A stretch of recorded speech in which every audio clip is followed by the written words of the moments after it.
Silicon city ಜನರಿಗೆ ನೀರಿನ ಸಂಕಷ್ಟಗಳಂತೂ ತಪ್ಪೋ ರೀತಿಯಲ್ಲಿ ಕಾಣ್ತಾ ಇಲ್ಲ. ಆರ್ಆರ್ ನಗರ ವ್ಯಾಪ್ತಿಯ ಡಿಸೋಜಾ ನಗರದಲ್ಲಿ ಜಲಸಂಕಷ್ಟ ಉಂಟಾಗಿದೆ.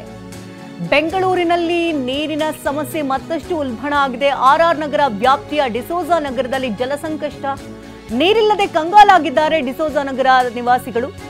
ನೀರಿಗಾಗಿ ಪ್ರತಿನಿತ್ಯವೂ ಕೂಡ ಪರದಾಡಬೇಕಾದಂತ ಪರಿಸ್ಥಿತಿಯಲ್ಲಿ ಉಂಟಾಗಿದೆ. ಹೈರಾಣಾಗಿ ಹೋಗಿದ್ದಾರೆ ಜನರು. ನಲ್ಲಿ ನೀರು ಕಡೆ ಇನ್ನೊಂದು ಕಡೆ ಬರ್ತಾ ಇಲ್ಲ, ಬೋರ್ವೆಲ್ ನೀರು ಕೂಡ ಅವ್ರಿಗೆ ಸಿಗ್ತಿಲ್ಲ. ಜಲಮಂಡಳಿ ಅಧಿಕಾರಿಗಳು ಹಾಗೆ ಸಿಬ್ಬಂದಿಗೆ ಸಮಸ್ಯೆ ಹೇಳ್ತಾ ಇದ್ರು ಕೂಡ ಅವ್ರಿಗೆ ಯಾರೇ ಅಂತಿಲ್ಲ. ನೀರಿನ ಸಮಸ್ಯೆಯಿಂದ ಮುಕ್ತಿ ಕೊಡಿ ಅಂತ ಜನರು ಇಲ್ಲಿ ಪರಿತಪಿಸ್ತಾ ಇದ್ದಾರೆ. ಸಿಲಿಕಾನ್ ಸಿಟಿ ಜನರಿಗಂತೂ ನೀರಿನ ಸಮಸ್ಯೆ ಮತ್ತೆ ಹೆಚ್ಚಾಗ್ತಾನೆ ಇದೆ ಹೊರತು ಕಡಿಮೆಯಂತೂ ಆಗ್ತಾ ಇಲ್ಲ. ಆರ್ಆರ್ ನಗರ ವ್ಯಾಪ್ತಿಯ ಡಿಸೋಜಾ ನಗರದಲ್ಲಿ ಜಲಸಂಕಷ್ಟವನ್ನ ನೋಡ್ತಾ ಇದ್ದೀರಿ. ಅಲ್ಲಿ ಮಹಿಳೆಯರು ಪ್ರತಿನಿತ್ಯವೂ ಕೂಡ ಪರದಾಡಬೇಕಾದಂತ ಪರಿಸ್ಥಿತಿ. ಒಂದು ಕಡೆ ಬೋರ್ವೆಲ್ ನಲ್ಲಿ ನೀರಿಲ್ಲ, ನಲ್ಲಿನಲ್ಲಿ ನೀರು ಬರ್ತಾ ಇಲ್ಲ. ನೀರಿನ ಸಮಸ್ಯೆಯನ್ನ ಪರಿಹರಿಸಿಕೊಡಿ ಅಂತ ಜಲಮಂಡಳಿಗೆ ಅವರು ಮನವಿಯನ್ನ ಮಾಡಿಕೊಳ್ತಾ ಇದ್ದಾರೆ. ಈ ಬಗ್ಗೆ ಹೆಚ್ಚಿನ ಡೀಟೇಲ್ಸ್ ಅನ್ನು ಕೊಡೋದಕ್ಕೆ ನೇರ ಸಂಪರ್ಕದಲ್ಲಿ ನಮ್ಮ ಪ್ರತಿನಿಧಿ ಶಾಂತಮೂರ್ತಿ. ರಾಮು ಫಿಶ್ ಹ್ಯಾಚರಿ ಮೂಲಕ ವರ್ಷಕ್ಕೆ 16 ಲಕ್ಷ ಲಾಭ ಗಳಿಸ್ತಿದ್ದಾರೆ. ನೀವು ಕೂಡ ಅವರಿಂದ ಕಲಿಬೇಕಾ? ಅವ್ರ ಜೊತೆ ವಿಡಿಯೋ ಕಾಲ್ ನಲ್ಲಿ ಮಾತಾಡಬೇಕಾ? ಈಗಲೇ ಫ್ರೀಡಮ್ ಆಪ್ ಡೌನ್ಲೋಡ್ ಮಾಡಿ. ಶಾಂತಮೂರ್ತಿ, ಡಿಸೋಜಾ ನಗರದಲ್ಲಿ ನೀರಿನ ಸಮಸ್ಯೆ ಯಾವ ರೀತಿ ಉಲ್ಬಣಿಸುತ್ತದೆ? ಅವರ ದಿನನಿತ್ಯದ ಸಂಕಷ್ಟ ಏನಾಗಿದೆ?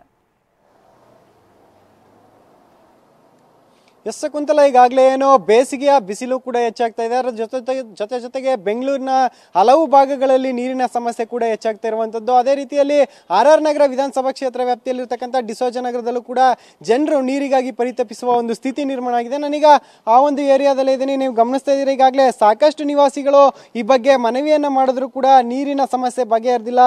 ಅಂದರೆ ಒಂದು ಕಡೆ ನಲ್ಲಿ ನೀರು ಕೂಡ ಸರಿಯಾಗಿ ಸಿಗ್ತಾ ಇಲ್ಲ. ಅದರ ಜೊತೆಗೆ ಬೋರ್ವೆಲ್ ನೀರಿಗೆ ಹಲವು ಬಾರಿ ಮನವಿಯನ್ನು ಸಲ್ಲಿಸಿದ್ರು ಕೂಡ ಆ ನೀರನ್ನ ಕೂಡ ಕರೆಕ್ಟ್ ಆಗಿ ಬಿಡ್ತಾ ಇಲ್ಲ ಅನ್ನೋ ಆರೋಪವನ್ನ ಇಲ್ಲಿಯ ಜನರು ಮಾಡ್ತಾ ಇದ್ದಾರೆ. ಅದ್ರ ಜೊತೆಗೆ ಆ ಟ್ಯಾಂಕರ್ ನೀರನ್ನ ಹಾಕಿಸ್ಕೋಬೇಕಂದ್ರೂ ಕೂಡ ದುಪ್ಪಟ್ಟು ದುಡ್ಡನ್ನ ಕೊಟ್ಟು ಟ್ಯಾಂಕರ್ ನೀರನ್ನ ತರಿಸ್ಕೋಬೇಕಾದಂತ ಸ್ಥಿತಿ ಕೂಡ ಇಲ್ಲಿ ನಿರ್ಮಾಣ ಆಗಿರುವಂತದ್ದು. ಈ ಹಿನ್ನೆಲೆಯಲ್ಲಿ ಇಲ್ಲಿರ್ತಕ್ಕಂಥ ಜನರು ಪ್ರತಿನಿತ್ಯ ನೀರಿಗಾಗಿ ಪರದಾಡುವಂತ ಒಂದು ಸ್ಥಿತಿ ನಿರ್ಮಾಣ ಆಗಿದೆ. ಇದ್ರ ಜೊತೆಗೆ ಒಂದು ಬರುವಂತ ಅಲ್ಪ ಸ್ವಲ್ಪ ಸಂಬಳದಲ್ಲಿ ಒಂದು ಮನೆ ಬಾಡಿಗೆಯನ್ನ ಕೂಡ ಕಟ್ಕೊಂಡು ಅದ್ರ ಜೊತೆಗೆ ನೀರಿಗೂ ಕೂಡ ಹಣವನ್ನ ಕೊಡಬೇಕಾದಂತ ಸ್ಥಿತಿ ನಿರ್ಮಾಣ ಆಗಿರುವಂತದ್ದು. ನಮ್ಮ ಜೊತೆ ಒಂದಷ್ಟು ಸ್ಥಳೀಯರಿದ್ದಾರೆ, ಮಾತಾಡಿಸ್ತಾ ಹೋಗ್ತೀನಿ. ಅಮ್ಮ, ನಿಮ್ಮ ಏರಿಯಾದಲ್ಲಿ ಎಷ್ಟು ಸಮಸ್ಯೆ ಅನುಭವಿಸ್ತಿದ್ದೀರಾ ನೀರಿಗೆ ಅಂತ? ತುಂಬಾ ಸಮಸ್ಯೆ ಅನುಭವಿಸ್ತಾ ಇದ್ದೀವಿ. ಒಂದು ವರ್ಷ ಆಯ್ತು ಇದು CMC ನೀರೇ ಇಲ್ಲ. ಫುಲ್ಲು ಕಾವೇರಿ ನೀರು ಬರ್ತದೆ. ಕಾವೇರಿ ನೀರು ಬಿಲ್ ತುಂಬಾ ಜಾಸ್ತಿ ಬರುತ್ತೆ. ಅದು ಎಲ್ಲರಿಗೂ 2,000 1,000 ಒಬ್ಬರು ಬಾಡಿಗೆ ಕೆಲ್ಸಕ್ಕೆ ಹೋಗೋರೆಲ್ಲ ಎಲ್ಲ ಬೆಳಗ್ಗೆ ಎದ್ದು ಕೂಲಿ ಮಾಡೋರು ಎಲ್ಲ ಬಾಡಿಗೆ ಮನೇಲಿ ಇರೋರು. ಅವ್ರು ಬಾಡಿಗೆನ ಕಟ್ತಾರ, ನೀರು ಬಿಲ್ಲೇ ಕಟ್ತಾರ ಸರ್. ಅವ್ರು ನೀರು ಬಿಲ್ಲು ಕಟ್ಟೋಕ್ಕೂ ಸಮಸ್ಯೆ, ಬಾಡಿಗೆ ಕಟ್ಟೋಕ್ಕೂ ಸಮಸ್ಯೆ. ತುಂಬಾ ಕಷ್ಟದಲ್ಲಿರ್ತಾರೆ. ಬೆಳಗ್ಗೆದ್ದೆಲ್ಲ ಕೆಲಸ ಮಾಡ್ಕೊ ಬರೋರೆ. ತುಂಬಾ ನೀರಿಗಂತೂ ಸಮಸ್ಯೆನೇ ನಮಗೆ. ಒಂದು ವರ್ಷ ಆಯ್ತು ನೀರಿಂದು ನಮಗೆ ತುಂಬಾ ಸಮಸ್ಯೆ, ನೀರು ಬಿಲ್ಲು.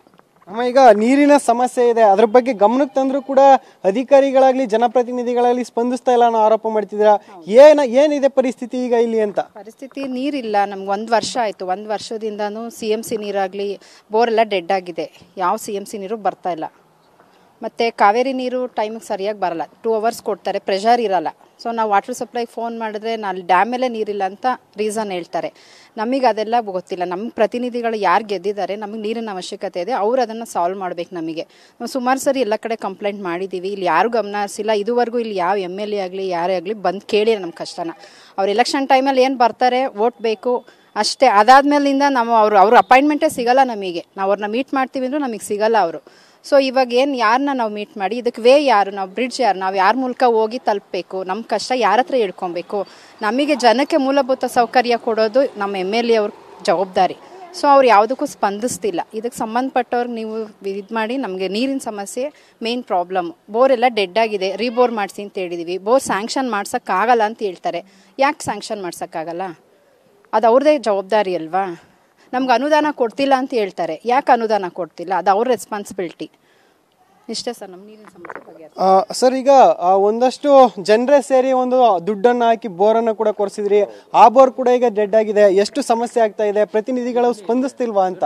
ಸರ್, ಇಲ್ಲಿ ಏನಾಗಿದೆ ಅಂದರೆ ದಿನನಿತ್ಯ ಒಂದು ರೋದನೆ ಆಗಿದೆ ಪಾಪ ನೀರಿಗಂತೂ. ಈಗ ನೋಡಿ, ಈಗ ಬರಗಾಲ ಬಂದಿದೆ, ನೀರು ಸಮಸ್ಯೆ ಇದೆ ಖಂಡಿತ, ಅದ್ರ ಬಗ್ಗೆ ನಾವು 2 ಮಾತಿಲ್ಲ. ಬಟ್ ಇರೋ ನೀರನ್ನಾರು ಸರಿಯಾದ ರೀತಿ ಬಳಕೆ ಮಾಡ್ಕೊಡ್ಬೇಕು ಅವರು, ಅಲ್ವಾ? ಆಮೇಲೆ ಈ ನೀರು ಬಿಡೋರು ಅಂತಾರೆ, ಇಷ್ಟ ಬಂದಂಗೆ ಬಿಡೋದು, ಬಿಡದೇ ಇರುವಂಥದ್ದು ಇವೆಲ್ಲ ಮಾಡ್ತಾರೆ. ಈಗ ಹಲವಾರು ಬೋರ್ಗಳನ್ನು ಮುಂಚೆಯಿಂದ ಕೊರೆದಿದ್ದಾರೆ. ಕೊರೆದ್ರೂ ಕೂಡ ಯಾವುದೂ ನೀರು ಬರ್ತಾ ಇಲ್ಲ, ಎಲ್ಲ ಇದು ವೇಸ್ಟ್ ಆಗಿದೆ. ಅದಕ್ಕೋಸ್ಕರ ದಯಮಾಡಿ ಇದನ್ನ ಅಧಿಕಾರಿ ಆಗಿರ್ಬೋದು ಮತ್ತೊಬ್ಬರಿರ್ಬೋದು ನಮ್ಮ ಪ್ರತಿನಿಧಿಗಳು ಗಮನ ಕೊಟ್ಟು ಈ ನೀರಿನ ವ್ಯವಸ್ಥೆಯನ್ನು ದಯವಿಟ್ಟು ಮಾಡಬೇಕಾಗಿ ವಿನಂತಿ.